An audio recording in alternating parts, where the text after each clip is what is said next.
All right, let's dive in. We've got a big topic today, renewable energy, and a whole book to guide us, Winds of Change, a deep dive into renewable energy solutions. Perfect timing for a deep dive on this, Yeah. right? Skimming through the intro here, it feels like this is more than just interesting anymore. Absolutely. This stuff is vital for everyone to grasp now. And Mhm. Winds of Change really gets it. Like, spells out why we need to find new solutions beyond just like the usual climate change and pollution stuff. Right. Yeah. It digs into how, like, depending on finite resources makes us, well, economically vulnerable too. Yeah. Kind of wake up call. Yeah, no kidding. Okay, so Winds of Change starts with a pretty clear definition. What exactly is renewable energy? The basics. Yeah, so it's those resources that nature just keeps replenishing.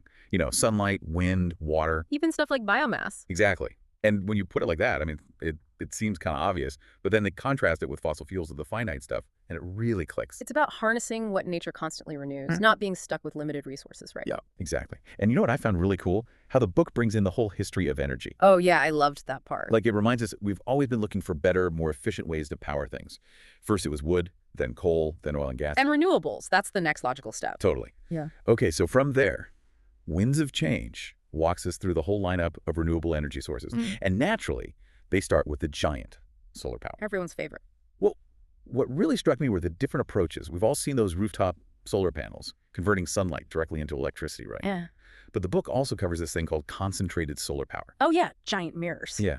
Using those to generate tons of heat. The book talks about massive installations out in the desert, just soaking up sun on a massive scale. That's pretty wild. It's not all about the mega projects, though. I think the book does a good job showing how even individual rooftops with solar panels are making a difference. People become part of the solution. Totally. Okay, next up is wind energy. And here's where I got kind of curious. Winds of Change makes a clear distinction between onshore and offshore wind farms. Oh, yeah. They seem to think offshore is like the clear winner, but I'm wondering, what are the downsides? I mean, building those giant turbines out at sea can't be easy, right? You're right, there are trade-offs. For one, onshore is usually cheaper, like to build and maintain, but then you've got the pushback. There you go. People worried about land use, how they look, the noise. I get it. But offshore, well, the wind is stronger out there, more consistent, so you get more power. But yeah, building them is way more expensive. You need special equipment. You got to think about marine life. It's complicated. It is. But hey, technology's getting better all the time. Costs are going down, so offshore is getting more important. And the potential is insane, right? Oh, absolutely. Winds of Change says wind power alone could cover all our electricity needs globally, like multiple times over. That just blows my mind. Abundant, clean energy just from the wind. It really changes how you think about energy scarcity, right? Yeah, big time. Okay, so moving on hydropower. This one's a bit more familiar, at least the big dam kind of hydropower. Everyone's seen those pictures. Exactly. Yeah. But I was interested to read about the smaller scale hydropower projects they mentioned, the kind that work for more rural communities. Oh, yeah, right. So those massive dams, they do give us a ton of reliable power.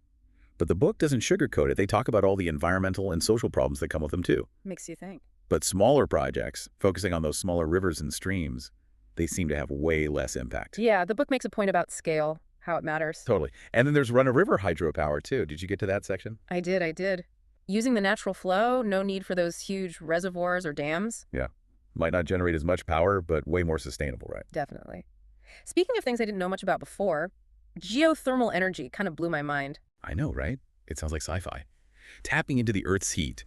Imagine a constant energy source right beneath our feet. It's consistent low emissions. Yeah, unlike solar and wind that depend on the weather.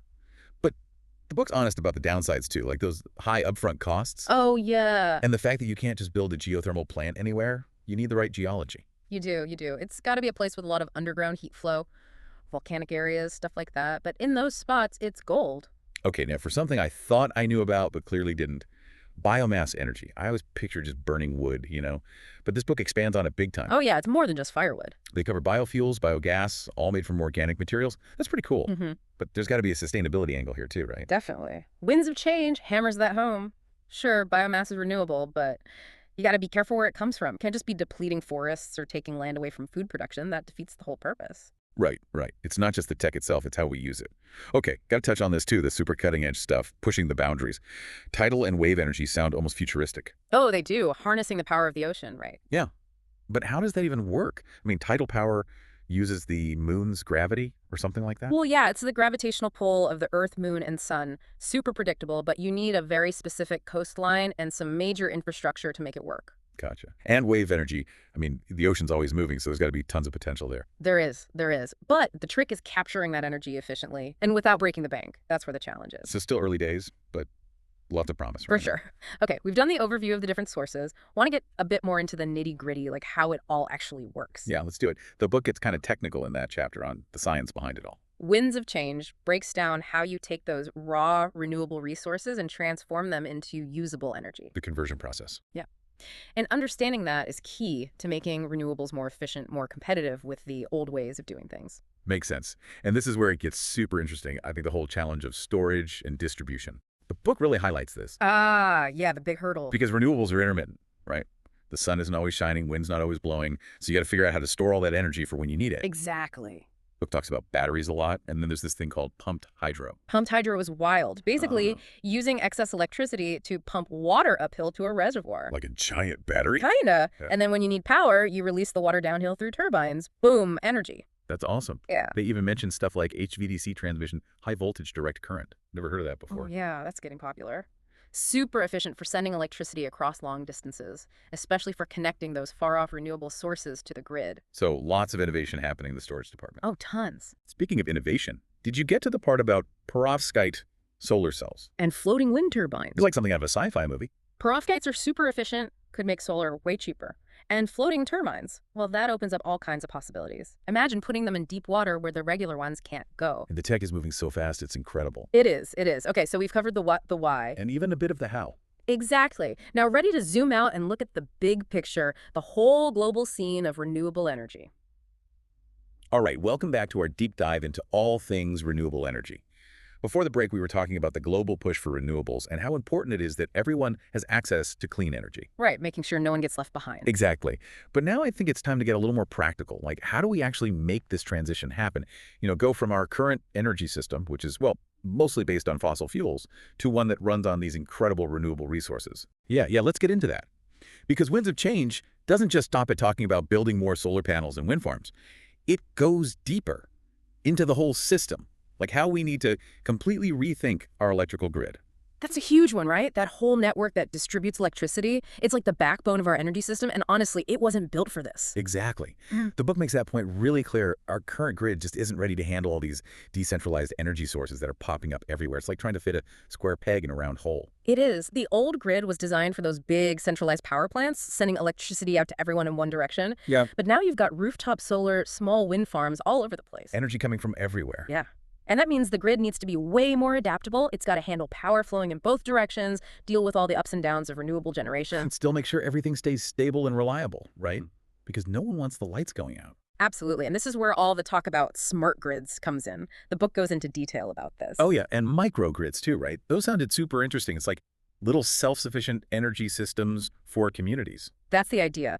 Smart grids use all these digital technologies, data analysis, to make the whole system more efficient. They can monitor what's happening in real time, predict changes in supply and demand, and basically adjust everything automatically. So it's like a self-learning energy system. That's kind of wild. It is, it is. And microgrids, those are even cooler. They're smaller, more localized grids, and they can actually work independently from the main grid. So if the main grid goes down, they're fine. Exactly. That's what makes them so resilient. And it gives communities way more control over their own energy. It's pretty empowering. Totally. So it's not just about swapping out old tech for new. It's about changing how the whole system works. And I got to say, I was kind of blown away by the role that artificial intelligence plays in all this. Oh yeah, AI is huge here. The book talks about how it can predict how much energy we'll get from renewables based on the weather, how to optimize storage, even how to spot and prevent grid failures before they happen. It's like a super smart energy manager. Exactly. And all that intelligent automation. That's what's going to make renewables affordable and reliable on a large scale. It's pretty exciting stuff. It is. Okay, so we've talked a lot about the tech and infrastructure, but what about the people? Like, how does all this affect jobs and the economy? That's a big question, right? It is, and Winds of Change tackles it head on. The good news is, switching to renewables is actually creating a ton of jobs. Really?